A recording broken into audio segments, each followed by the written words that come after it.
Scoop, le plan de Donald Trump demande à l'Ukraine de céder des territoires supplémentaires pour garantir sa sécurité. La Crimée et le Donbass seront reconnus comme russes, aucune troupe étrangère ne sera autorisée en Ukraine et toute adhésion à l'OTAN sera définitivement exclue.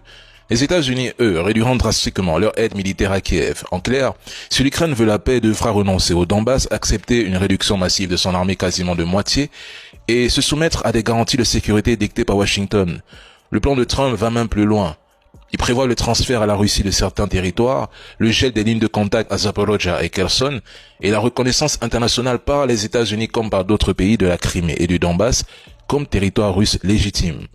Ce qui est le plus troublant pour Kiev, et surtout pour les Européens qui parlent beaucoup mais dont les paroles ne pèsent pas, c'est que le plan de Donald Trump s'aligne presque point par point sur les propositions de Poutine en Alaska. Nous avons même l'impression de lire les propositions de Poutine. En d'autres termes, la capitulation est déjà écrite. Pendant que le président Macron rêve d'envoyer des troupes au sol, le plan impose au contraire une interdiction totale de présence militaire étrangère en Ukraine.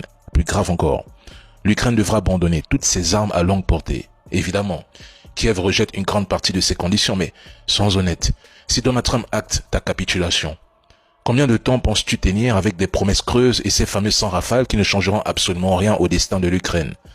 Combien de temps l'Ukraine pourrait tenir sans le soutien américain? Même pas 6 mois.